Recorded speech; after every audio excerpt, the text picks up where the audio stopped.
سورۃ الحجرات مدنی سورت ہے۔ حجرات کا مطلب ہوتا ہے پرائیویٹ کوارٹرز، حجرے کی جمع آئی ہے۔ اللہ تعالیٰ نے اس سورت کے اندر معاشرے کو پرامن بنانے کی ترکیب دے دی ہے، یعنی کیا چیز معاشرے کے اندر پیس لانے کے لیے سیمنٹ کا کام ادا کر سکتی ہے، وہ اس سورت میں بتا دیا گیا ہے۔ اور اگر مثال کے طور پر آپ اور میں معاشرے تک ابھی نکلنے کی بات نہ بھی کریں تو کم از کم مجھے کیسے فوراً اپنے آپ کو اسلام کی ڈگر پر لے کر آنا ہے، میں کیسے فوراً ایک اچھی مسلمان عورت، مسلمان لڑکی بن سکتی ہوں، اس کے لیے اس کے اندر ٹپس آ گئی ہیں۔ جو اپنے آپ کو سنوارنا چاہے وہ سورہ حجرات کو سمجھ کر پڑھ لے۔ بسم اللہ الرحمن الرحیم۔ یا ایھا الذین آمنو، اے لوگو جو ایمان لائے ہو، لا تقدموا بین یدی اللہ ورسولہ، اللہ اور اس کے رسول کے آگے پیش قدمی نہ کرو۔ واتقوا اللہ، اللہ کا تقوی اختیار کرو۔ ان اللہ سمیع علیم، اللہ سب کچھ سننے اور جاننے والا ہے۔ کیا مراد ہے اللہ کے رسول سے پیش قدمی نہ کرو؟ اس سے مراد اسکالرز بتاتے ہیں کہ ایسے طریقے نہ بنا لو کہ تم اپنی پسند کی نیکیاں کرنے لگ جاؤ، اپنی پسند کی نیکیاں ایجاد کرنے لگ جاؤ، یا تم اس کی وجہ سے بدعات میں پڑ جاؤ۔ بلکہ کہا گیا کہ تم اللہ اور اللہ کے رسول سے آگے نہ بڑھو۔ آج اللہ اور اللہ کے رسول فزیکلی تو آپ کے اور میرے درمیان موجود نہیں ہیں، تو یقیناً آپ اور میں ایسا تو نہیں کر سکتے کہ اللہ کے رسول چل رہے ہیں تو ہم ان سے آگے چل کر نہ نکلیں۔ یہاں مراد کیا ہے؟ جو طریقہ اللہ کے رسول نے بتا دیا اس طریقے پر جم جاؤ، جو طریقہ اسلام نے بتا دیا اس طریقے کو اپنے لیے کافی سمجھو۔ اطاعت کے اوپر، سنت کے اوپر جمو گے تو تمہارے اندر اتحاد آئے گا، یونٹی تمہارے اندر اور اسٹرینتھ تمہارے اندر نظر آئے گی۔ مثال کے طور پر معمولی سی بات، اللہ کے رسول صلی اللہ علیہ وسلم نے ہی اپنے اللہ کے حکم کے مطابق آپ کو اور مجھے تعلیمات دیں۔ اللہ تعالیٰ نے قرآن میں تعلیمات دیں کہ عورت کو اپنا عورہ کور کرنا ہے، عورت کو اپنا سطر کور کرنا ہے۔ ہم سب مسلمان امت کے لیول پر اگر اس وقت عورتوں کو دیکھیں، آپ بھول جائیں اس وقت اگر نقاب کی بات ہم کر رہے ہیں، اگر نقاب کی بات اس وقت ہم کریں گے تو پھر تو سب عورتوں کو بہت آگے بڑھ کر ایک آگے قدم بڑھانے پڑیں گے۔ اگر ہم ایک قدم کی بات کریں، پہلا قدم یہ ہے اس مسلمان امت کے اندر عورتیں سب کی سب جو بالغ ہو گئی ہیں اپنا عورہ کور کر لیں اور ہر نامحرم کے سامنے کور کریں، چاہے وہ بہنوئی ہے، چاہے وہ دیور ہے، چاہے وہ جیٹھ ہے، چاہے وہ شوہر کے بھتیجے ہیں، چاہے وہ شوہر کے بھانجے ہیں۔ اور عورہ کور کرنے کا مطلب کیا ہے کہ ایک موٹے دوپٹے کے ساتھ آپ اپنے آپ کو، اپنی ہیئر لائن کو چھپا لیں، اپنے کانوں کو چھپا لیں اور اپنے گردن گلے کو چھپا لیں۔ یہ چیز اگر آپ کی کھلی ہوئی ہے تو اس کا مطلب ہے آپ کا عورہ کور نہیں ہے۔ آپ کی رسٹ پوری کور ہو جائیں اور آپ کے اینکلز تک جو ہیں آپ کے ٹراؤزر اور آپ کے شلواریں جو ہیں وہ آ جائیں۔ یہ بیسک لیول ہے، ہم اپنی بچیوں کو کرا سکتے ہیں۔ جب بچیاں سکارفز پہننا شروع کرتی ہیں، ٹھیک ہے وہ ان کا پہلا سٹیپ ہوتا ہے، لیکن وہ پہلا سٹیپ زندگی بھر ان کا ساتھی نہ بن جائے۔ جب بچیاں سکارف پہننا شروع کرتی ہیں تو وقت کے ساتھ ساتھ ان کے سکارف کی لینتھ بڑھنی چاہیے۔ ہم صرف سمجھتے ہیں شاید عورہ کور کرنے میں صرف سر کا کور کرنا آتا ہے، جسم کور ہونا چاہیے، یہ شولڈرز کور ہونے چاہیے۔ سارا سکارف باندھ کے بس سر کے اوپر لپیٹ لیا اور ایسے لگتے تھے تولیہ لپیٹا ہوا ہے، اتنا لپیٹتے ہیں سر کے اوپر، اتنا لپیٹتے ہیں کہ سمجھ نہیں آتی کہ کیا کیا لپیٹ لیا۔ اللہ کے رسول صلی اللہ علیہ وسلم نے وہ سر کے اوپر کوہان بنانے سے منع فرمایا ہے۔ یہ سب چیزیں ہیں اگر آپ اور میں کر رہے ہیں، اور میجورٹی خواتین کو پتا ہے، اس لیے کہ سوشل میڈیا پر آنے کی وجہ سے اب اللہ کی رحمت سے بہت سی احادیث جو ہیں وہ بہت لوگوں میں سرکولیٹ کر جاتے ہیں۔ تو کیا کریں پھر؟ اس کا مطلب ہے آپ اور میں اللہ کے رسول سے آگے پیش قدمی کر رہے ہیں۔ اللہ کے رسول صلی اللہ علیہ وسلم نے جس طرح مجھے اور آپ کو مثال کے طور پر عبادات کے طریقے بتا دیے، اگر اس سے آگے آپ اور میں نکلیں گے تو اس کا مطلب ہے ہم پیش قدمی کر رہے ہیں۔ اللہ کے رسول صلی اللہ علیہ وسلم آپ کو اور مجھے بتا گئے کہ شب قدر کے اندر عبادت کرو، نوافل پڑھو، قرآن پڑھو، کوئی اس کے اندر قید نہیں ہے، جتنا چاہے نوافل پڑھو۔ ہم کہتے ہیں میں 4 رکعت پڑھوں گی اور ہر رکعت کے اندر جو ہوں، مثال کے طور پر میں 36 دفعہ سورہ فاتحہ پڑھوں گی، 40 دفعہ جو ہے میں سورہ اخلاص پڑھوں گی۔ یہ سب کرنے کی ضرورت نہیں ہے۔ اللہ کے رسول صلی اللہ علیہ وسلم سے جو عبادات ثابت ہیں وہ کیجئے۔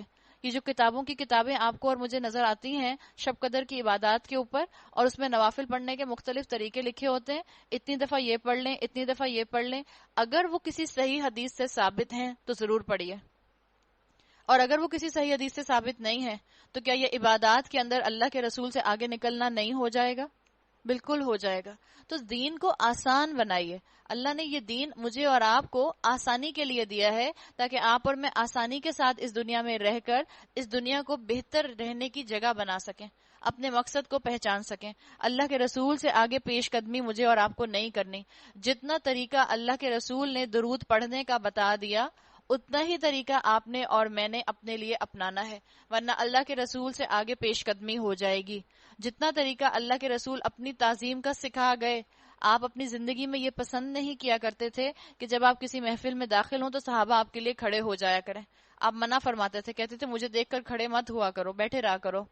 تو اللہ کے رسول نے اپنی تعظیم کا جو طریقہ بتا دیا، ہم اس سے بڑھ کر ان کی تعظیم کریں گے، ہم اس سے بڑھ کر ان کے لیے جو ہے عزت کے معیار نکالیں گے. حالانکہ یہاں تک کہ میں اور آپ تو اللہ کی بھی ویسی تعریف نہیں کر سکتے جیسی کہ اللہ نے مجھے اور آپ کو اپنی تعریف کرنی سکھا دی. انہی الفاظ میں اللہ کی بھی تعریف کریں جن الفاظ میں اللہ نے اپنی تعریف کرنا سکھائی. اگر آپ اور میں آگے پیش قدمی کریں گے، آگے بڑھیں گے، تو اس میں ہم نئے نئے طریقے ایجاد کریں گے. اور نئے نئے طریقے ایجاد کرنے کا نقصان کیا ہوگا؟ انسان بدعت میں پڑ جائے گا. اور بدعت میں جانے کا مطلب کیا ہے؟ کہ انسان نے اللہ اور اللہ کے رسول کے آگے پیش قدمی کر دی. اور یاد رکھیں، بدعت کرنے والا توبہ نہیں کرتا جب تک کہ اس کو احساس نہ ہو کہ وہ بدعت کر رہا ہے. اس لیے کہ بدعت نیکی کے ارادے سے کی جاتی ہے. جو بھی بدعت کرتا ہے وہ کیوں کرتا ہے؟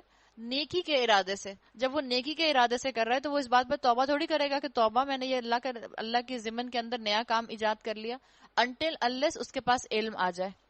تو بہت ضروری ہے کہ ہم اپنی زندگیوں میں سے سب سے پہلے بدعات کو نکالیں. دیکھیں، اعمال کو بھی پرائرٹائز کرنے کی بڑی ضرورت ہے. کہاں سے آپ نے شروع کرنا، اپنی زندگی کے اندر اسلام کو لانا شروع کرنا ہے.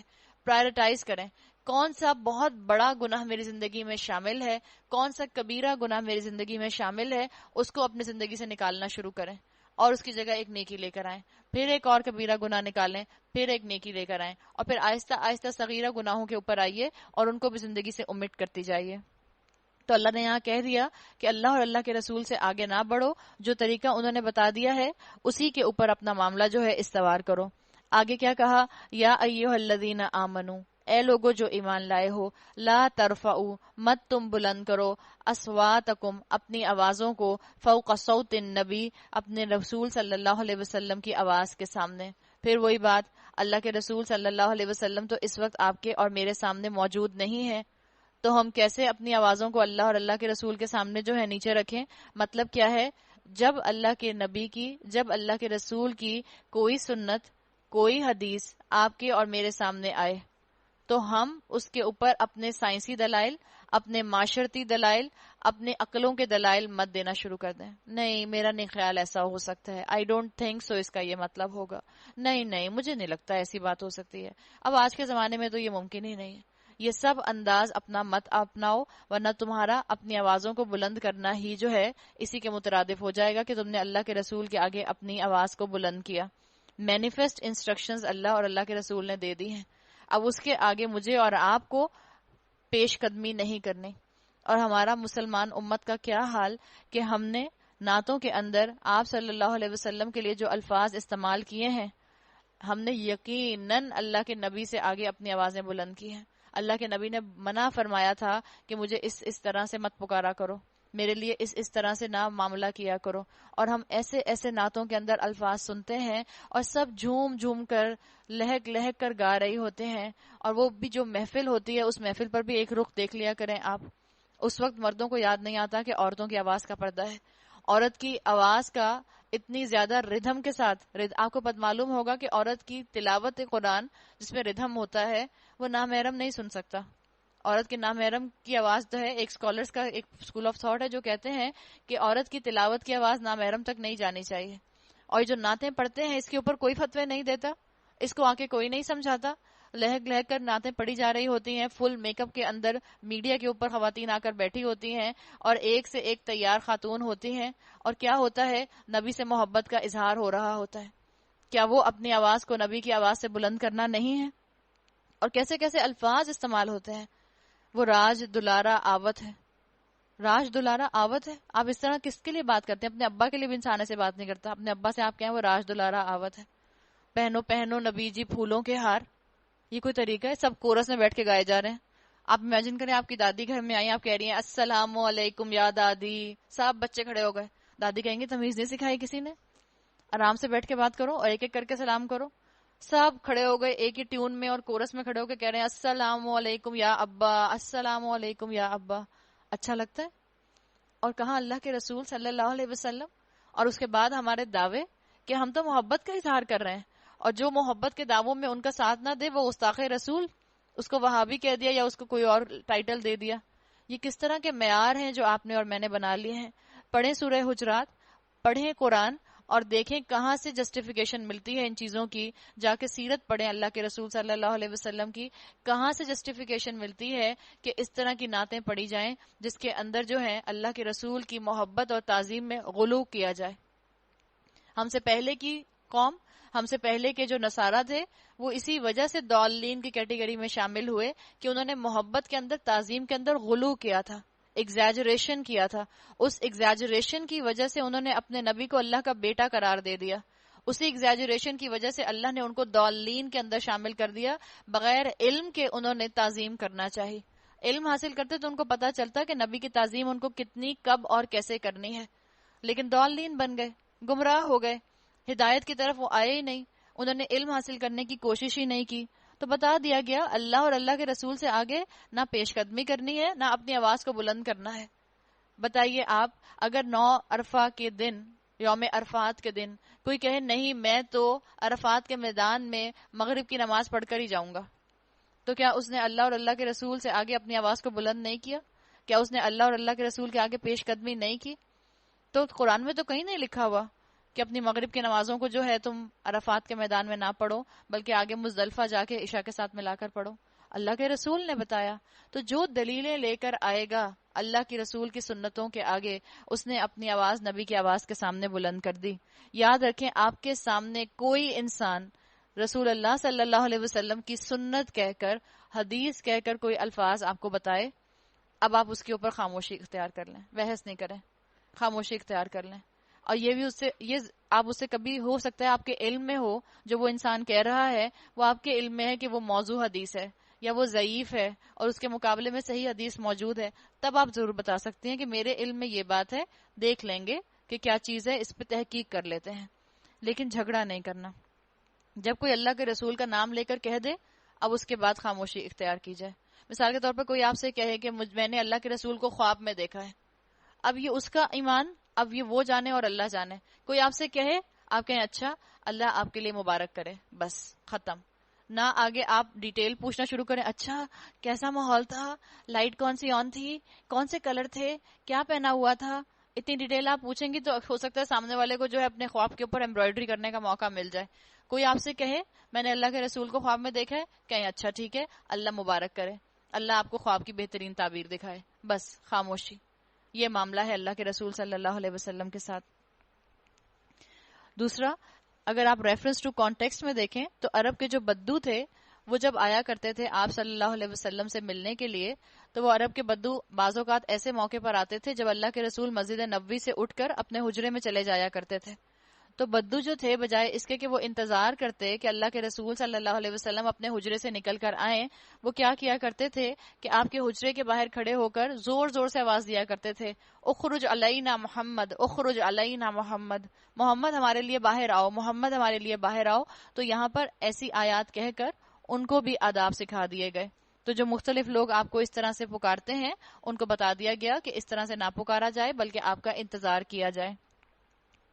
تو ہم جو چیخ چیخ کر کہتے ہیں یا رسول اللہ، پتہ نہیں کیا کیا پڑھتے ہیں، وہ جو میلاد کی محفلوں میں ہوتا ہے، کیا اس آیت کو اس محفل کے اوپر اپلائی کر کے دیکھیں تو آپ کے اور میرے سامنے کیا چیز آئے گی. اور آپ لوگوں کو منع کریں تو لوگ کہتے ہیں اس میں حرج ہی کیا ہے، ہم محبت ہی کا تو اظہار کر رہے ہیں.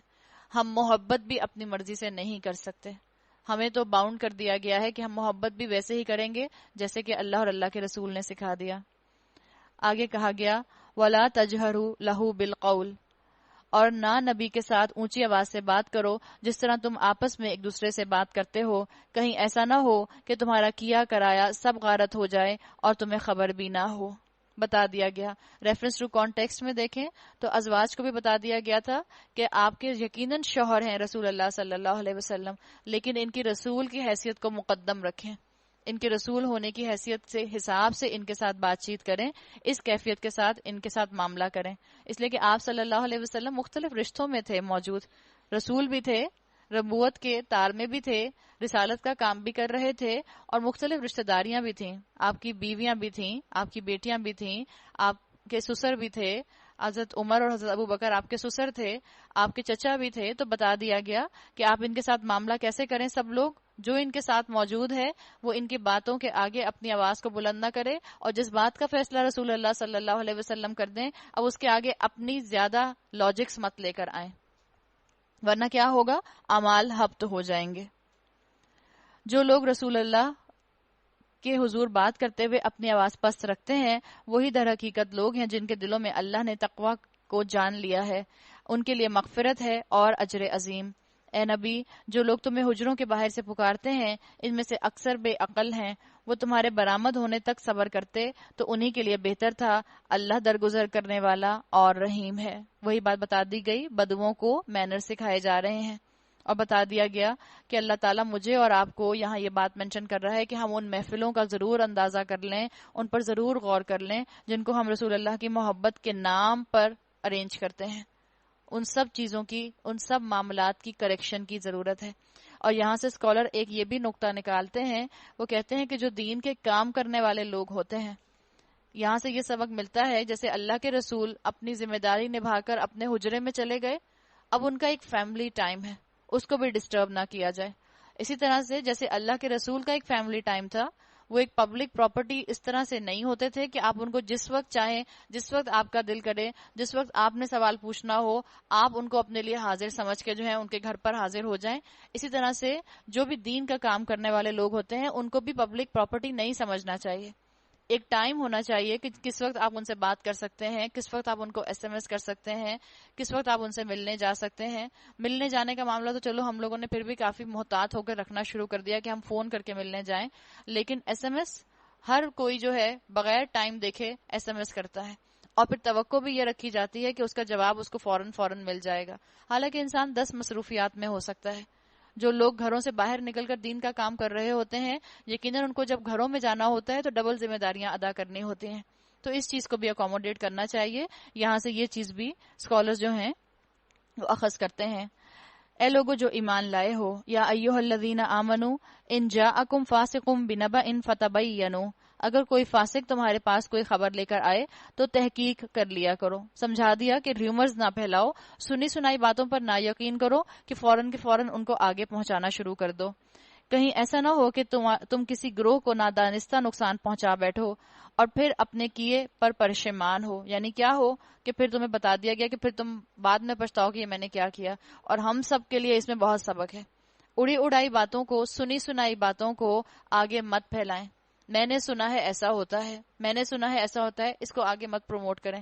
ہم کہیں گے ہاں پھر تو ہمارے پاس باتیں ہی کرنے کو نہیں رہیں گی، تو یقیناً آپ کے پاس باتیں کرنے کو نہ رہیں. جب آپ کے پاس یہ والی باتیں کرنے کو نہیں رہیں گی تو آپ کنسٹرکٹیو باتیں کریں گے. آپ ہو سکتا ہے دین کی بات کریں، آپ ہو سکتا ہے کسی نماز کے اوپر اپنے خشوع کو قائم کرنے کی بات کریں، آپ ہو سکتا ہے کسی کلاس کو جوائن کرنے کی بات کریں، آپ ہو سکتا ہے کہیں کوئی بات سن کر آئی ہو اس کو ڈسکس کریں. اس چیز سے منع کیا گیا. اور ہم سب خواتین اور ہم سب کی ینگ جنریشن، ہم سب کی یوتھ کو پلیز یہ بات بتا دیں، واٹس ایپ کے اوپر آپ یہ والا میسج بھیجیں تو آپ دیکھیں، آپ 3 کو بھیجیں آپ کی بیٹری فل ہو جائے گی، اور اس کے بعد ہر گروپ کے اندر آپ کو وہی میسج نظر آ رہا ہوتا ہے. ہر گروپ کے اندر وہ میسج ہوتا ہے اور اس میں کوئی سچی بات نہیں ہوتی ہے. آپ نے اگر یہ میسج 10 لوگوں کو نہ بھیجا تو آپ کے ساتھ جو ہے یہ میری امانت کا معاملہ ہے، آپ نے امانت میں خیانت کر دی. ایسے کوئی امانت میں خیانت نہیں ہوتی. اس طرح کے میسیجز کو آگے پروموٹ نہ کریں. یہ سب جو ہیں سب کے سب پرینکس ہوتے ہیں، بیکار ہوتے ہیں، وقت ضائع کرنے کی چیز ہوتے ہیں. کبھی کبھی جو ہے وہ صرف کوئی سوشل نیٹ ورک سائٹ جو ہے وہ اپنی پروموشن کے لیے ایسے میسیجز خود فلوٹ کر دیتی ہے تاکہ لوگ پھر ایک جو ہے وائرل کی طرح جو ہے میسیجز یہاں سے وہاں کرنا شروع کر دیں. یہ چیز بھی اس کے اندر آتی ہے. جس چیز کا آپ کو علم ہے اس چیز کو کریں، جس چیز کا علم نہیں ہے اس کو آگے نہ پھیلائیں. ہم کہتے ہیں چلو کر کے دیکھتے ہیں، اور پھر ہمارا وہی سلوگن ہوتا ہے اگر کوئی آپ سے کہے بہن یہ کیوں کیا، اس سے کوئی فائدہ نہیں ہوتا. ہم نے ٹرائی کیا تھا، آخر حرج ہی کیا ہے، ٹرائی کرنے میں کیا ہے. تو نہ ٹرائی کریں، اس میں کوئی فائدہ نہیں ہے۔ اب تو اتنا زیادہ ٹیکنالوجی کے ساتھ رہنے کی آپ سب کو عادت ہو گئی ہے کہ آپ کو اندازہ ہو گیا ہوگا کہ کون سی بات سچی ہوتی ہے اور کون سی بات جو ہے وہ جھوٹی ہوتی ہے۔ تو بتا دیا گیا کہ جب تک کسی خبر کے بارے میں تمہیں شیورٹی نہ ہو اس کو آگے نہ بیان کرو۔ خوب جان رکھو کہ تمہارے درمیان اللہ کا رسول موجود ہیں، اگر وہ بہت سے معاملات میں تمہاری بات مان لیا کریں تو تم خود ہی مشکلات میں مبتلا ہو جاؤ، مگر اللہ نے تم کو ایمان کی محبت دی۔ یہ صحابہ کی تعریف اللہ تعالیٰ کر رہے ہیں، وَلَكِنَّ اللَّهَ حَبَّبَ إِلَيْكُمُ الْإِيمَانَ، اور اس کو تمہارے لیے دل پسند بنا دیا۔ صحابہ کے لیے ایمان ان کے دلوں کی زینت ہوا کرتا تھا، صحابہ کے لیے ایمان ان کو محبوب ہوا کرتا تھا۔ زندگی کو گناہوں سے آپ بھی پاک کر کے دیکھیں، آپ کے دل میں بھی ایمان جگمگائے گا۔ جیسے صحابہ نے اپنی زندگی کو گناہوں سے پاک کیا تو ان کے دلوں کے اندر ایمان کو اللہ نے محبوب کر دیا۔ اللہ تعالیٰ نے ان کے دل میں سب سے قیمتی چیز ان کا ایمان رکھ دی۔ انسان مومن جو ہوتا ہے اس کی سب سے قیمتی متاع اس کا ایمان ہوتا ہے، وہ اپنے ایمان کو نہیں جانے دیتا، چاہے اس کے اوپر کتنی ہی بڑی آزمائش کیوں نہ آ جائے۔ انسان دیکھیں ڈیکوریشن کرتا ہے نا، کس وقت کرتا ہے اپنے گھر کی ڈیکوریشن؟ جب گھر کی صفائی ہو جاتی ہے۔ صحابہ کے لیے کہا گیا کہ ان کے دل کی زینت ہے یہ ایمان۔ اس کا مطلب ہے کہ وہ اپنا بیسک تزکیہ کر چکے تھے، اپنے اندر سے بیسک معاشرتی برائیوں کو، اخلاقی برائیوں کو نکال چکے تھے۔ جب انسان دلوں سے معاشرتی برائیوں کو، اخلاقی برائیوں کو، اپنے نفس کی برائیوں کو نکال دیتا ہے، پھر ہی ایمان جو ہے اس کے اندر سچ سکتا ہے اور اس کی زینت بن سکتا ہے۔ اور اللہ نے کہا اور کفر و فسق اور نافرمانی سے تم کو متنفر کر دیا۔ ایسے ہی لوگ اللہ کے فضل اور احسان سے راست رو ہیں، اور اللہ علیم اور حکیم ہے۔ اللہ جانتا ہے کون دل میں ایمان سجانا چاہتا ہے اور کون اس کو رد کرتا ہے، کون صرف لپ سروس تک ایمان کا دعویٰ کرتا ہے اور کس کے دل کے اندر ڈیپ ڈاؤن ایمان اتر چکا ہے، کس کا دل کرتا ہے نیکیاں کرنے کا۔ اللہ علیم اور حکیم ہے۔